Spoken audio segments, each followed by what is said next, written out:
We can talk about Carvana. This is the simplest way I can describe it is it's kind of the Amazon of used cars. If you know the car that you want, you can be done with the process in 15 minutes. The biggest problem with investing today is that there is simply too much information and not enough clarity on what actually matters. So what are maybe some of the numbers and metrics that in your view truly matters when analyzing a company? Ultimately, it comes down to returns.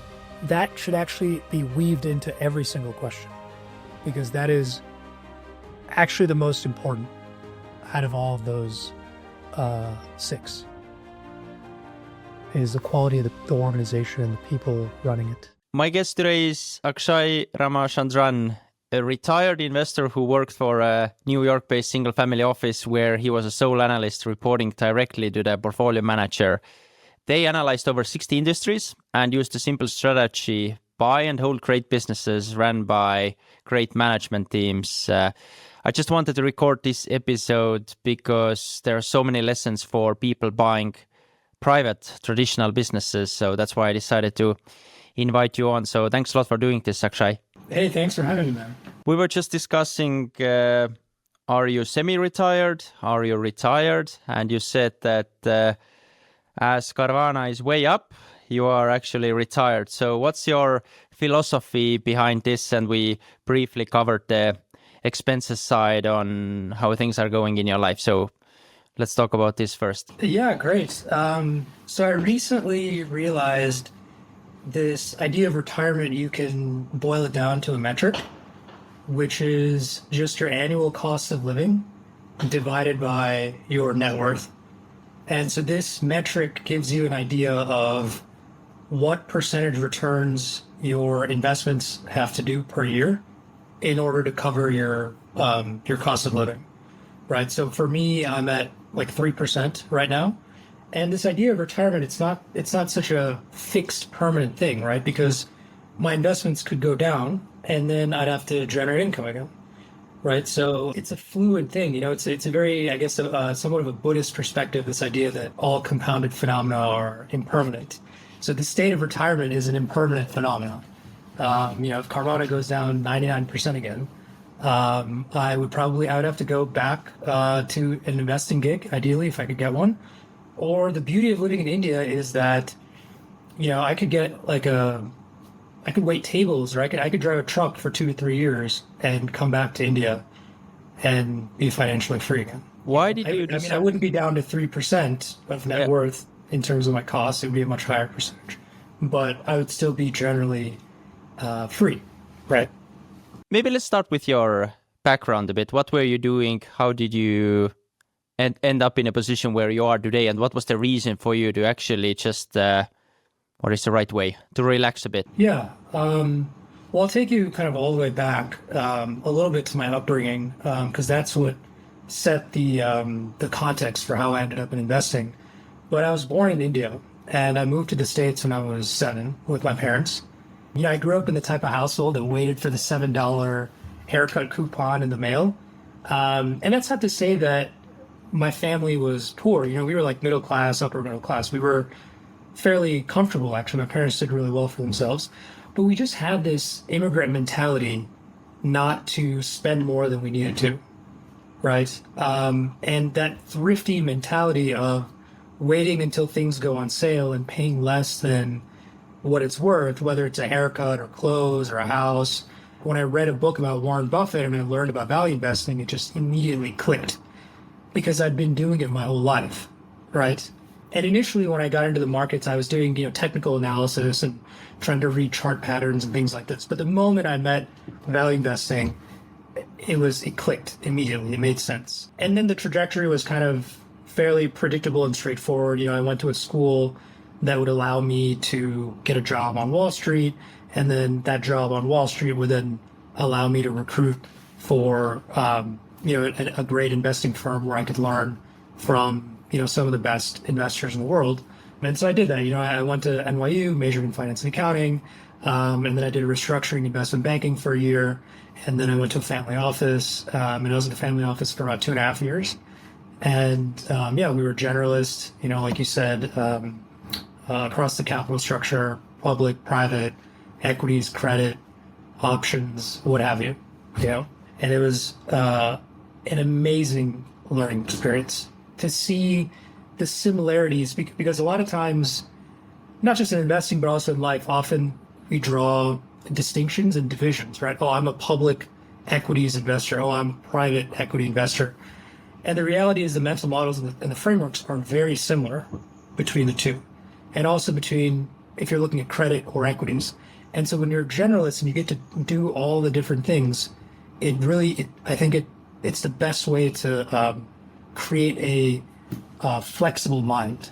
So I'm very grateful for the path that I took to get here. So a lot of people would like to work for some of those best investors you said. Like, how did you get the job? I was involved in a couple of investing organizations at NYU, and one of my mentors from one of those organizations, he was responsible for me. Like he really helped me get my first job as well in restructuring. And then when I was in that job, he was visiting because he had moved to a different city for his next job. And one of the guys from his analyst class was looking to hire an analyst. And so he also showed up to this gathering, and I met the guy who would become my future boss, and it was a very natural process because we were both investing nerds. And, we went to a bar, and I don't think either of us even got a drink. We were talking about like how does like when you invest in a business in a different currency, how you should think about either hedging the currency risk or adjusting your hurdle rate to account for currency risk, like the inflation differential between the currency you're managing money in and the currency you're investing in. And yeah, like we just nerded out about investing in a corner, and one thing led to another, and I ended up getting a job offer a week later. But it was because it was because we were so obsessed with investing that it was such a easy process, because it was like meeting a kindred spirit. You mentioned a few times immigrant mentality, and this clicked also when it comes to this investing approach, which is value investing. So did you start reading about this? Did you start having conversations with others about this? How did you become good at it, like actually understanding and seeing those opportunities on your day-to-day job while, for example, working for this family office? Well, that's just because my boss kind of set things up. When I first arrived, like my first day of work, he was like, okay, for the next week, I want you to spend a day on each of the companies that we own in the portfolio. And at the end of the day, we'll talk, and you give me your thoughts on the company. Try to think about why we own it, and try to think about whether you would want to own it and why you would want to own it or why you wouldn't want to own it. Or maybe you think we should actually short this company instead of being long, but kind of go in, look at the business, and then come back. So then that first week just became like a very organic training week for me. Like when you start in banking, training is they bring someone else, like an external company, to train you in how to build Excel models and formatting and things like this. But at the family office, it was a very organic process because my boss was willing to take 2 hours a day out of his day the first week I joined to help me kind of get up to speed with the portfolio, with how he thinks, with some of the mental models that he uses. And then it just kind of became a very straightforward process, because then we'd be looking at a new company, and then I would just go and spend the day just reading transcripts, listening to earnings calls, or reading the annual report, and just trying to understand these businesses and try to, in the back of my mind, answer those these 6 key questions that we talked about. It just comes down to what problem is the company solving for its customers? How does the business make money? Can it defend itself against competition? How much bigger or smaller can the company get? What are the estimated annual returns? And what's the overall risk reward? And I didn't really boil it down to those 6 questions back then. That was something I thought of later on. but that's generally what's, in the back of my mind, right? And as you said, the strategy for this firm was to, again, buy and hold great businesses run by great management teams. I'm sure there are still many of those portfolio companies which you analyze, they're still on their portfolio. Can you maybe by heart explaining few of those, or just one? What did you learn? What made this company worth investing in, and more importantly, maybe holding for a long time? Yeah. So the company that I'm still invested in personally is Carvana.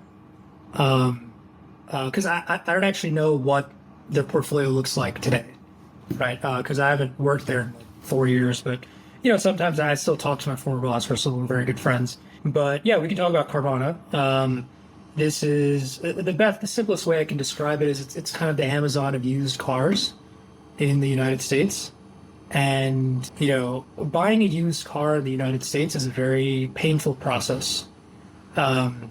You gotta go to a dealership, and the incentives are really misaligned because the person working at the dealership, the sales guy, is incentivized to get you to buy the most expensive car, ideally that you really can't even afford, that you can afford for maybe like a year, and then you can't anymore. That's how the incentives work for a used car salesman, right? It's kind of an infamously friction process, full of friction, right? It's like you have to negotiate with this person. Most people aren't experts on cars, and so it's just a very painful process. And then a lot of people need financing; they don't just pay cash. And then the dealership usually does not provide the financing. There's a bank that provides it, and so there's all this paperwork that has to be done by the customer with the dealership. And then that paperwork, that information gets sent to banks, and the banks have to originate the loan, right? They have to decide, okay, based on this person's credit history, what kind of interest rate can we offer them on the loan? Credit history, and what kind of car they're buying, and how much money they're willing to put in the down payment. So these processes take a lot of time, right? Because the way that normal dealerships work, this process is segregated. It's not one company. It's not a vertically integrated solution. This friction is what Carvana is trying to solve, right? Because on Carvana's website, if you know the car that you want, you can be done with the process in 15 minutes, and assuming you have a good credit score. Because Carvana also originates the loan themselves, right? So this is the fundamental problem Carvana is solving. And I mean, I could end up talking about this for like hours, but that's how to understand how the business works, right? And so the way the business makes money is that, a customer comes to Carvana's website, and they decide to buy a car, and they need financing. So Carvana makes a certain spread between what they paid for the vehicle versus what they sell it for. And I think that's around $2,000 to $3,000 per unit on average. And then they originate this car loan, for like $15,000, $20,000. And then they take that loan, and then they package it up with thousands of other loans, and they put it into a structured product similar to like a mortgage-backed security, so an asset-backed security, except instead of mortgage, it's car loans. And then they sell that into the ABS market. And then they also make that spread between what they can sell it into the ABS market for versus what they lent the customer, right? So it's a used car retailing business, and it's a lending business, which makes it very difficult to cover because most hedge funds, they specialize. You're either a financials guy or you're a retail guy.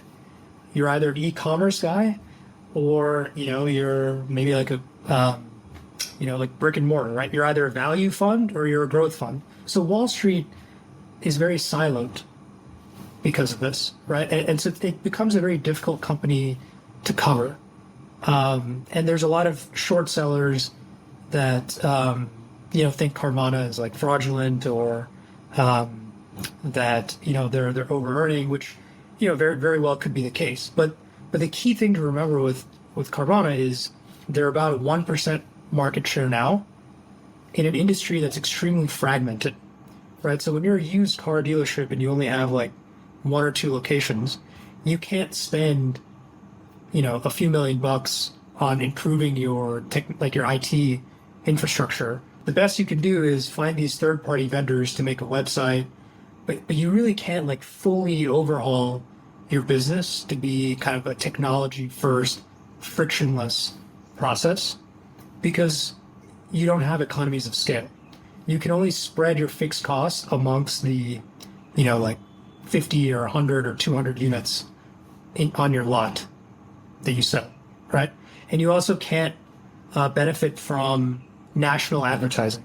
You have to pay for local ads, which are more expensive in terms of the cost per impression. So used cars, this industry is one of the most fragmented industries in the U.S. I think the top 100 car dealerships, if you add up all of their market share, it only comes out to like 7 or 8%. So this is where the kind of how can the business defend itself against competition comes in, because this is a business that can have tremendous economies of scale, but right now the industry doesn't. And it's a very complex process to sell a car online and fully deliver it all the way to the customer's house. It involves building a lot of logistics software that Carvana actually had to build internally. And if you look at the stock chart, it's like, I'm sure that it'll be studied in business schools in the decades to come, because it's a roller coaster. It went from like $30 to like 400, 350 or 400, and then it went down to $3, and then now it's back up to 300 plus. So it's quite a ride. But hopefully that gives you kind of like a general idea of how we would think about companies and valuation and returns and whether the business is advantaged and things like this. Something you mentioned, that there are some people, some companies shorting this stock. So maybe a question to you, like before you made this Carvana investment, and overall, how do you personally like filter out noise from information overload when you're doing research on this type of companies? And do you have like a specific process or a checklist you go through? Yeah, I think there's a very thoughtful investor named Clifford Sosin, and he's one of the biggest investors in Carvana. And he has this thought experiment where he says, is this going to matter in 10 years? That's what he asks himself to determine if something is relevant or not, right? So there's concerns about rising delinquencies in auto loans, and that perhaps Carvana is over-earning. They're making too much profit per unit, and that it's at a cyclical peak and then it'll come back down. But when you do the math, even if they make a little bit less per car, as long as they go from 1% market share to like 10, 15, 20, 30% market share, ultimately that's the thing that's going to matter, right? The thing that matters is this a better experience for the customer than what's available? And is it, a 2x better experience, a 5x better experience, or a 10x better experience, right? And that'll give you an idea of how much market share can they take. So that's how I try to filter out the noise is, does this matter, right? Another way to filter out the noise is, and I try to engage a lot of people on X, on Carvana. And look, like maybe I'm wrong about Carvana, right? I'm not sitting here saying I'm 100% right and everyone else is wrong, right? And that's the beauty of investing is you can be wrong, and then you have to figure out where you went wrong and go from there, right? Learn those lessons. So I'll admit right now, like I could be wrong about Carvana. But another way to filter out the noise is to just use logic and go deeper, right? So if someone makes the claim that Carvana is a fraud, like they are fabricating, they do these, when they sell the car loans, they sell it into the ABS market, they sell it to Ally Financial, and then they sell it to third parties, like in private transactions. And a lot of people think, okay, when they sell it to these private third parties, that they're kind of using some kind of accounting gimmickry to book more earnings on their income statement than what's actually happening in the transaction, right? And I remember reading, there's been a couple of short reports on Carvana. And when I went through the report and I saw kind of the dollar amount of how much they could be over earning by, if this were true, I was like, this is irrelevant. It doesn't move the needle in terms of whether, okay, so instead of making, $2,000 per unit, what if instead they only make, $1,500 per unit, right? And I don't even think it was that big of a difference, right? It was like a one-time thing. So, but even if it went from 2,000 to 1,500, as long as they go from 1% to 10% share, it doesn't really matter, right? Now you might say, well, but what about then there was also this issue about there's a founding family. So Ernie Garcia III is the CEO, and the chairman of the board is his father, Ernie II, committed a white-collar crime in the 80s or the 90s, and I believe he was convicted. So then a lot of people in the public markets are like, oh my goodness, he committed a crime. There's no way I'm going to invest in a company run by a criminal. But then you go and you do the research, right? You go talk to former employees, you talk to other people in the industry, and you ask them, are these, honest, trustworthy people? And the answer is, a resounding yes, right? And you ask, okay, is Ernie II even involved in the day-to-day operations? And, when we read an earnings call, not an earnings call, but an expert call transcript on a website called thesis. But you see, those are kind of the tools, the two mental models. One, does this matter in 10 years? And the other one is the claim being made by the news article, the short seller, or whoever is bearish on this company, is it actually true, right? And if it were true, what else would we have to observe, right? What else would we likely observe? So when you use these frameworks, it becomes very straightforward to kind of cut through the noise. When I was doing the research, and when it comes to what you study, who you study, I found that you posted that American hedge funds with over 100 million in assets under management are required to report their holdings 4 times per year, and you've compiled a list of the most successful long-term oriented funds, and I guess you've studied those firms, and you track those long-term hedge funds like Abrams Capital and the Gates Foundation. What makes these managers worth studying, and how can maybe people who buying businesses learn from them? What makes them worth studying is they're very thoughtful investors. A lot of those funds on that list, I have friends or friends of friends that have previously or currently work at those places. And by no means is that list of world-class investors a comprehensive list. That was just a list that I came up with based on my experience. The beauty of investing is often the best investors, you've never heard of them. They're in a strip mall in Maryland, and, they've quietly compounded at 30% per year for 20 years, and you have no idea who they are, right? So what makes them worthwhile studying, well, A, it's their track record. It kind of speaks for itself. Unfortunately, their track record isn't publicly available, so it's kind of like this piecing together little details, anecdotes. Sometimes someone leaks one of their investor letters that has a table of all their returns, and so you can see that. But these are the investors that all the smart up and coming young folks in the industry want to go work for and want to learn from, and they've seen multiple cycles, and they have a lot of wisdom. And it's pretty cool that everyone can see their filings publicly. I mean, the danger is to just blindly copy them, right? And you shouldn't do that. But it's a really good place to originate ideas, because once you understand accounting and valuation and how to think about businesses, the next frontier is, how do you originate ideas? How do you find new names? And so this is an efficient way to get the ball rolling on that part of your development as an investor. Is you look at like 10 different 13Fs, and I promise you'll find at least a few interesting names to go research. And maybe you don't find them interesting. Maybe you pass on them. Hey, a quick pause. I know Akshay is talking about public market, but I want to talk about today's sponsor because this is for private market. And this episode is brought to you by CapitalBad.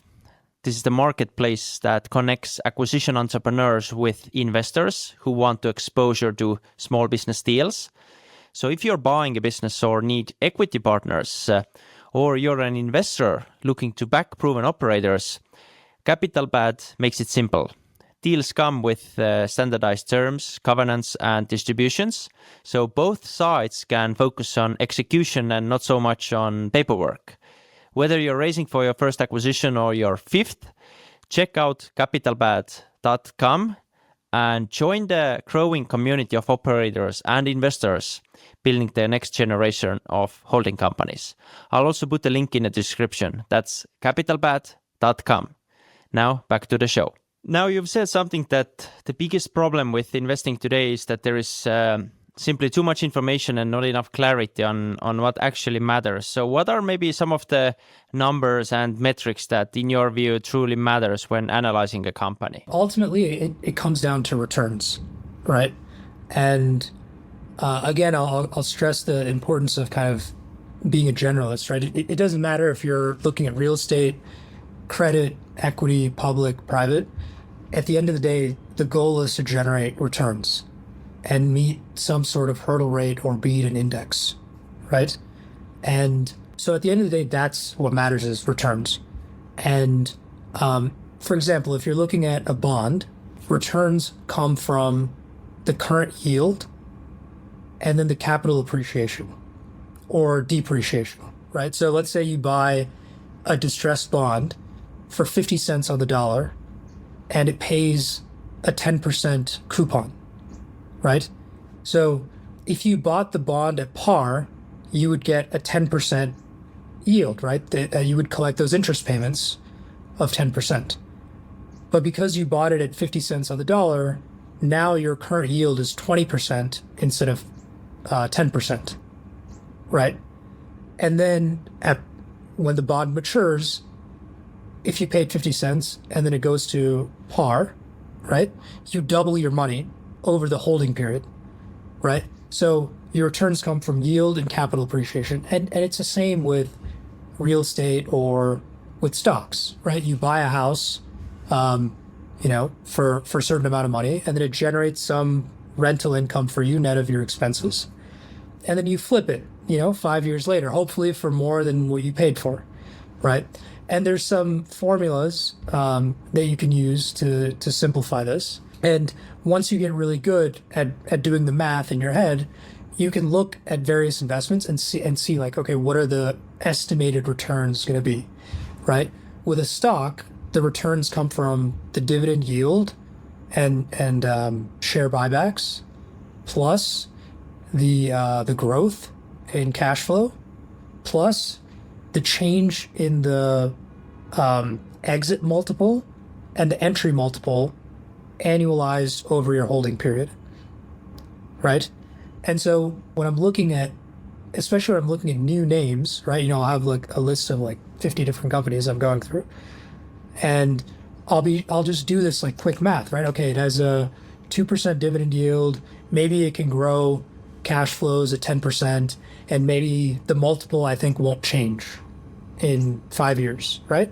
So I can expect roughly a 12% pre-tax return, right? And then I can compare that to kind of, okay, is this a really stable business that warrants a much lower return? Or is this a risky investment where I should actually demand 15 or 20% returns, right? And there's technical terms in finance like cost of equity, weighted average cost of capital, to determine these things in a more precise mathematical way. But that's the general idea, is ultimately it has to come down to returns, right? And also the other thing is does this matter in 10 years, right? So if there's some worries about, the economy going into a recession, yeah, that's going to matter for earnings for the next 4 to 8 quarters, right? But it's not going to matter in 10 years, right? Like, even if you wipe out earnings for 1 year, the vast majority of the company's value comes from years 2, 3, 4, 5, 6, and so on, right? It doesn't come from 1 year. But if you're running a hedge fund with clients and you're compensated on your quarterly or annual returns, then perhaps you won't, that's not acceptable for you, right? And this is where being a long-term investor really simplifies things, right? You can afford to be very picky when you're a long-term investor. And say, look, I'm not really going to care about all these other things because I'm solving for 5 to 10 year returns, not, quarterly or annual returns. But if you're playing that game, like if you're a macro investor, for example, then the frameworks will be totally different, right? Especially if you're right. And then if you're running with leverage, then the frameworks are totally different because you are very sensitive to small changes if you're running with a lot of leverage. So it depends on what game you're playing. One of the tweets regarding this you've done is slow money, big rewards. In my previous job, we evaluated 3 to 5 businesses at a time. However, it would take us several months to get comfortable with any individual business in an industry we were not already familiar with. During these several months, we would read company filings, talk to industry veterans, and meet management for our target company and related companies. Take your time and chew on it. Even if the stock triples while you're doing this research, add it to your wish list and wait for the business to go on the sale. What is the thought process there? And did it actually happen that the stock tripled while you were doing all the work? I don't think we've ever had a situation where something tripled while we were looking at it. But I wanted to make it extreme as an example because, when you get really good at this, you have plenty of new companies to look at. Yeah, the research process takes a long time. And if you have like 50 different stocks in your portfolio, there's no need to spend 3 months of doing research, right? Because you can't run that concentrated with any one position. I mean, assuming they're equal weighted 50 different stocks, right? Not that like 5 stocks are like 80% and then you have like 45 stocks that are much less. But when you run concentrated, you have to double check and triple check. Generally, like returns are better from a risk adjusted standpoint the more diversified you are, although the benefit of diversification diminishes over, after like 10, 15, 20 stocks, it really starts to diminish. But we ran concentrated mostly because we couldn't find other opportunities that were as attractive, right? Like that was the reason we were concentrated in certain names, was because there weren't better alternatives. Because if there were, we wouldn't run nearly as concentrated. But yeah, it's a slow process to do research on companies. Nowadays, I don't have access to the expert networks and stuff, so I can't do as deep research as I used to when I had access to those resources. But when you do have access, it's very rewarding to go very deep. Because another benefit of going deep is when you meet with founders, you can have much more thoughtful discussions with them because you've spent so much time understanding their business, and you can really get into the nuances. Again, not irrelevant nuances, like relevant nuances that will matter for 10-year returns. And it also helps you on the private side, right? And this is why being a generalist is so helpful. A lot of times we would do research on a public company and then we would find a private competitor, right? So we were looking at a company called Camping World. So they are they're in the RV business, the recreational vehicles. So they would sell new and used RVs, and they also service them across a network of many locations in the United States. And because they were bigger, they would get better discounts from the manufacturers, and because they had more service centers available, they had a little bit of an advantage in terms of their scale, right? And then we found lots of private operators in the same business, and we almost did a private deal with one of these private operators, but we went and did all the research, and we got to go with them to a trade show and have much, much deeper conversations about how the industry actually works, right? Because as a public markets investor, you have to operate with imperfect information.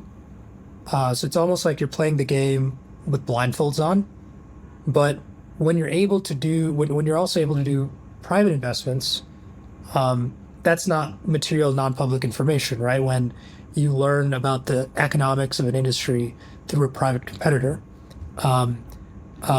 So that's the benefit of allowing yourself months of research on any particular industry. Once the research is done, you make a decision to invest. Now, if and when is the right time to sell? Could be the Carvana case, in your own personal portfolio, or if you take your previous experience working for this family office. If and when is the right time to sell? Well, one very quick answer to that is if I'm wrong. Right? So if it comes out tomorrow that Carvana is like a huge fraud, which by the way would be very difficult when you package thousands of car loans into an ABS and you have other investors that are literally receiving coupon payments, every month or every 6 months. But, let's say that it comes out that the business is cracked, right? That actually, customers want to test drive their cars before they buy them. The customer service was terrible. The economics isn't working. The accounting was off. If I'm wrong about those fundamental things, right, in terms of it being a frictionless process, the unit economics being better, that they can get from 1% to 10% share, if I'm wrong, I have to sell, right? When I'm confronted with new information that directly contradicts my investment thesis, I'm forced to sell, right? Hopefully not at a loss, but even if at a loss, I have to move on.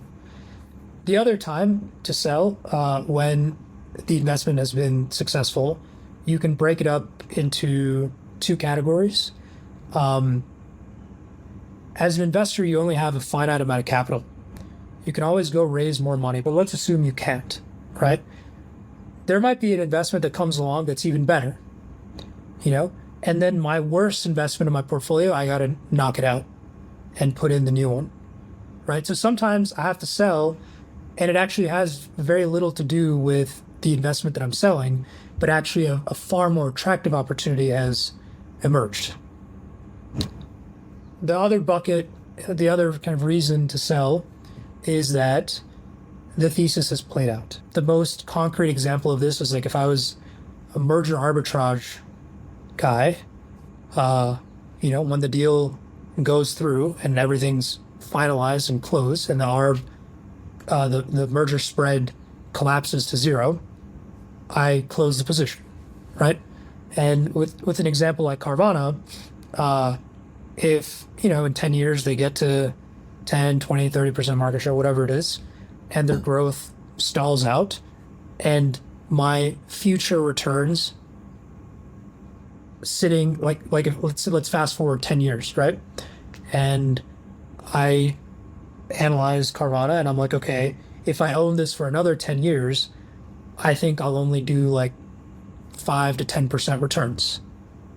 And I now have a better opportunity somewhere else, so I'll sell it and move on, right? But there's lots of different reasons to sell. But the successful one is that your thesis has played out and you don't see as much returns now going forward. But this is another area that's a little different if you're a private equity guy versus public equities, right? Because PE guys raise funds with a finite life, right? In 5 to 7 years, they have to sell. And so that's a totally different mentality than when you're at a family office and we could own a private business for 50 years if we wanted to. You've said that the language of investing does not refer to throwing around terms like EBITDA, due diligence, or discounted cash flows. The real language is answering 6 fundamental questions about any business, whether it's a privately owned car wash or a publicly owned shares. How did you come up with those 6 questions? I came up with those 6 questions when a couple of years ago, when I was trying to create an online course about investing. So my motivation was that everyone's an investor, right? Anyone with savings is an investor, right? Whether through their retirement accounts, maybe they own an index, or whether they're a professional investor, whether you're a doctor, engineer, like what have you. And I just felt like a lot of these frameworks were not widely disseminated amongst the population. And I just thought it was kind of silly that you have to go work on Wall Street to know these things, because you really learn them from a mentor. And so I wanted to help people like my parents and, my family, friends think about stocks. And really, I just wanted people to stop gambling in the stock market. And I think part of it was maybe like an ego thing, because my grandfather thinks that I don't know if he still does, but he would say like, oh, stocks you're a gambler. Whenever you buy stocks, all you're doing is gambling. And there's this perception that that it's easier than it actually is. Charlie Munger has this saying where he says, something like, if you think it's easy, you're stupid, or something like this, right? And so I wanted to bring this thoughtfulness, and I wanted to get people to stop gambling. And the way to get people to stop gambling is to stop looking at the stock chart. And the way to get people to stop looking at the stock chart is to look at the company, right? But then it's like, when you look at a company, it's like, okay, well, you go read an annual report. But the annual report is written in this like very technical, inaccessible language. And so I wanted a bridge between corporate speak and just colloquial language. And so I thought, okay, like, how do I express this in simple terms? And then I kind of created those 6 questions. And there's one question that's seems like it's missing, which is a question of management quality, but that should actually be weaved into every single question, because that is actually the most important out of all of those 6, is the quality of the organization and the people running it. Now a question about you. Why did you decide to leave all this behind, leave Wall Street for Buddhism and move back to India? So I wasn't planning on it, actually. I was planning on just taking some time off, doing a sabbatical, and then maybe starting my own company, or potentially going back to an investing role, either in my old firm if they would have me, or a new place. But what happened was I traveled for a while, and then I had this interest in ancient wisdom, because I thought, especially the ancient Indians and some of these just older, like these ancient communities had figured out a lot of insights about the mind and about reality that I felt were lost to the sands of time. And so the natural starting place for that was yoga. And so I wanted to come to India and do a yoga retreat. And, this is where, whatever you want to call it, luck, coincidence, karma. I went to a website called bookyogaretreats.com, and I sorted it by price, low to high. And the moment I found a bathroom that I could live with for a month, I booked it. And that yoga retreat ended up being in the town where I now live. I actually ended up resonating more with Tibetan Buddhism because there was this Tibetan Buddhist meditation center down the road from where I was doing the yoga retreat. And I went there one day to do one of the morning meditations. And I was just blown away because I thought that meditation was about just making your mind go blank and not having thoughts, when in reality there's so much more depth to it. I mean, the beauty of meditation is that it can fundamentally transform your mind. It's like, it's almost like the philosopher's stone, right? It's almost like you're performing alchemy through meditation, right? The goal of meditation is really to habituate the mind towards like a more virtuous and a more peaceful way of thinking, right? And one of the things I really struggled with, and I still struggle with today, is generating compassion. That's just not something that I have a lot of practice with because I lived a very selfish life. I'm not saying that like everyone on Wall Street lives a very selfish life, but I did, right? I was trying to accumulate wealth, and I was playing my favorite video game all day long. And I realized that actually was creating like mental anguish and dissatisfaction, was this constant kind of focus on me. And I realized the more I could focus on others, that actually brought more mental peace and happiness. And meditation was the way to do it. And all of these frameworks, I'm saying it now, connecting the dots backwards, all of this I got from that meditation center, right? And then I did a 10-day residential course. And there was this American monk who was, he was previously a philosophy major from Princeton, and he had worked in consulting for a couple of years in the early 2000s, maybe the late 90s. And so he had a very similar background to me, but he had been a monk for like 15, 16 years. And he explained how my mind worked in 30 minutes better than I knew myself.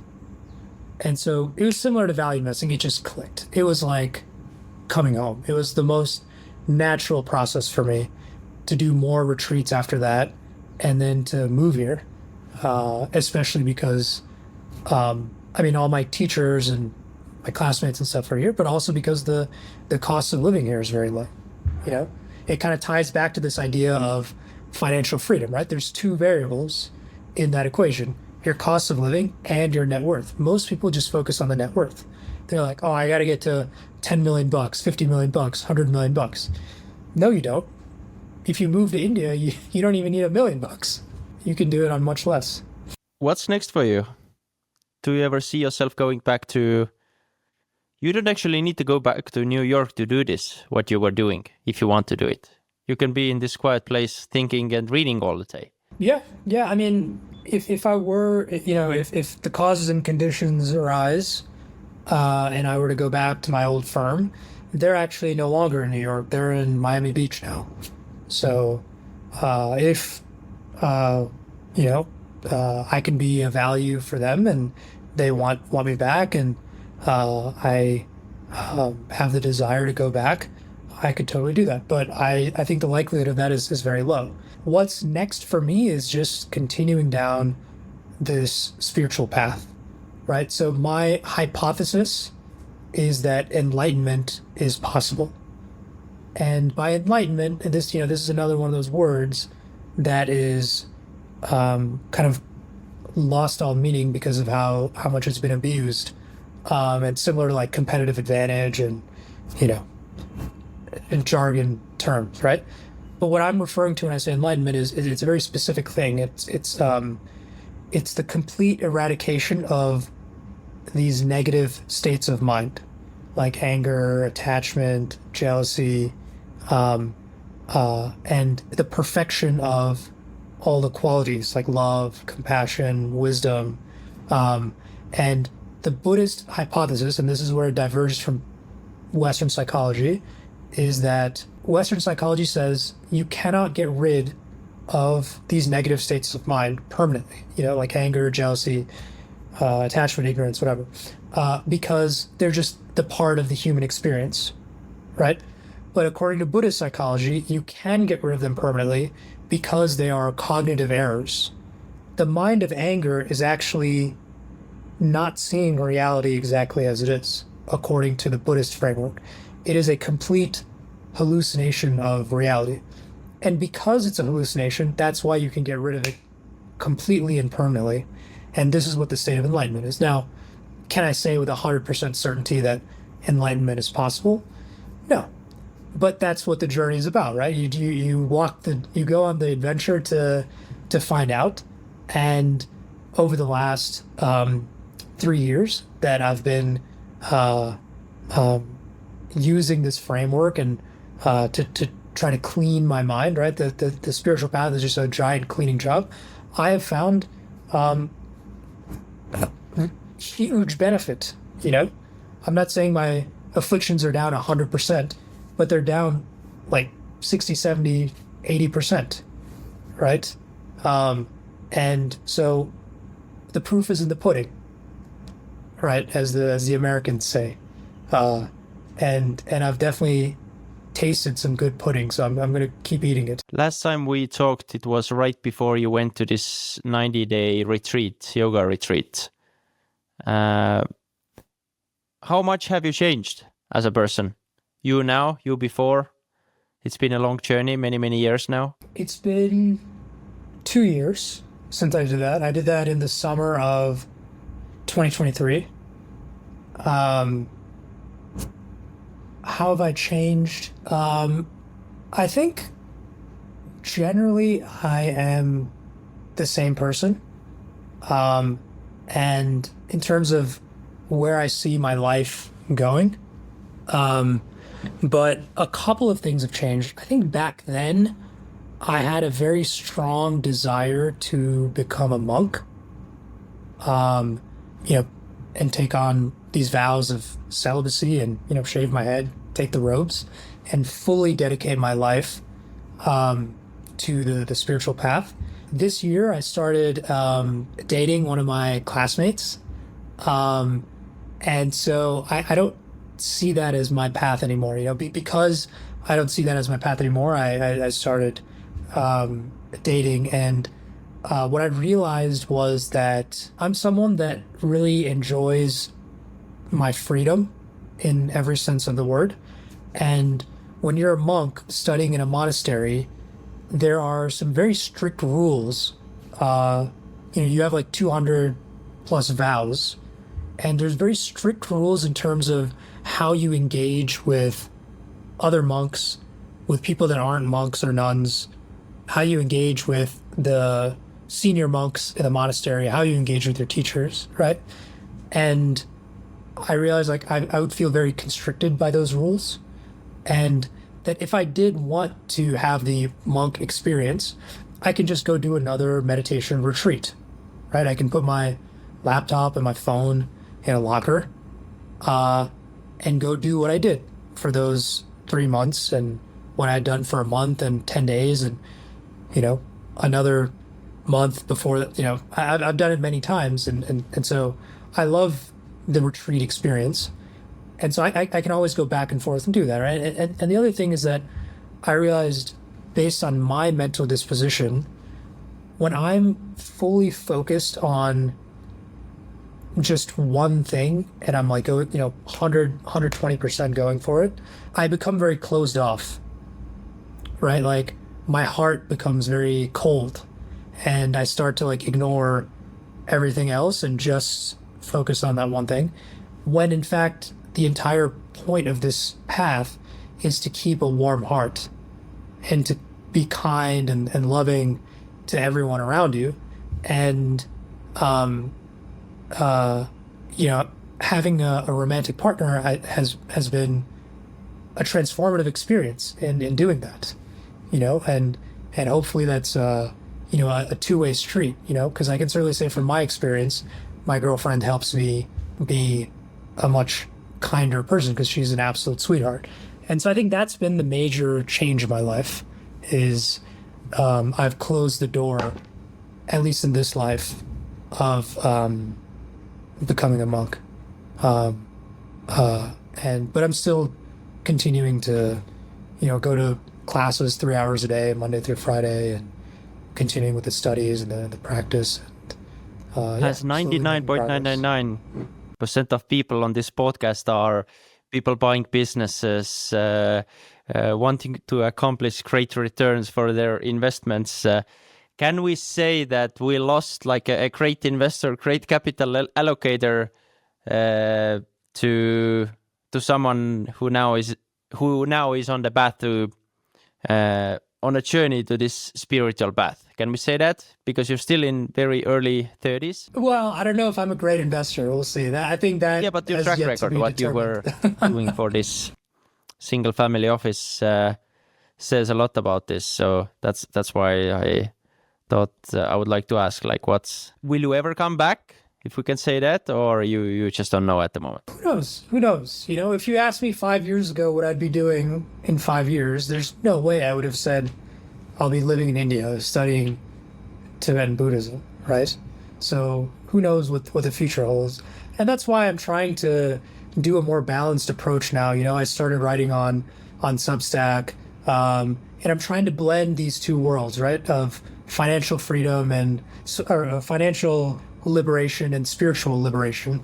And so I try to allocate, 1 to 2 hours a day to write and research about companies. And I also started doing these free one-on-one calls.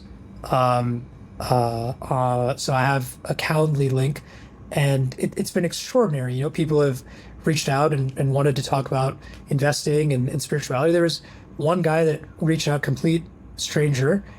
He is an undergrad, and he wants to go to Wall Street, but he's also learning Tibetan language at a college in the United States. And so I'm trying to find a way to blend these two worlds. And so far it's going pretty good. What would happen, and it's still a little bit of a struggle for me, right? Because I tried doing this 2 years ago, right, with the online course, which I ended up just uploading to YouTube and made it free for everyone. When I get into investing mode, right, I'm looking up company information about companies, like doing all the research, I get into this very uptight mindset, like a very competitive mindset, because that's what I'm used to, right? That's how I played the game for 8-10 years. And now I'm trying to do it in a more relaxed way and to completely shift the motivation from enriching myself to benefiting others. And it's been extremely rewarding, but a very challenging process, which is why I'm trying to make just everything free, right? And to really just make sure that like I'm only doing this to benefit others, right? Because then you start daydreaming, right? It's like, oh, like what if I get 50,000 subscribers and I charge like $1 a month and I make 50,000 a month, right? And like 5 million a year. Oh, then like I can go live in this nice area. So it's been really challenging to like fight those thoughts and kind of dissolve them away and remain disciplined in that, hey, even if I had $1 billion, I would still do this. And 3% of my net worth is my costs are only 3% of my net worth. So I don't need the money, right? So yeah, I'll continue to fight these demons to try and write and hopefully benefit people and create a bridge from financial freedom to spiritual liberation. Because another thing that just came up in my mind is that a lot of people do reach, and I've recently met someone that has reached even the wildest estimation of what his number for his net worth could be. But now he's kind of in a situation where he's like, okay, well, I'm not sure what's next, right? And he's a fairly young guy, and so I would love to offer like all of this as like a potential thing to explore, not just like Buddhism specifically, but like any sort of inner work or spiritual path, whether it's, Christianity, Buddhism, Hinduism, Islam, Judaism, any of them, right? Or a more kind of secular approach as something to do after you've made all the money that you could possibly need in the world, and to really shift the emphasis to benefiting others, and not start but like kind of feed into that movement. I'll put your calendar link on the description if that works. Maybe some people would like to reach out. Yeah, that would be amazing. But yeah, thanks a lot for this open and very transparent conversation. Absolutely. It's fascinating to see your journey. It's obviously very different from our typical guests who are just chasing the next acquisition, the next quarter, the next goal. In your case, it's a little different. So thanks a lot for, again, being so transparent and actually making this pretty transparent shift in your life when it comes to the location you live and what you do now on a day-to-day basis. Thank you, Matt. It was my absolute pleasure, and I enjoy all of our conversations.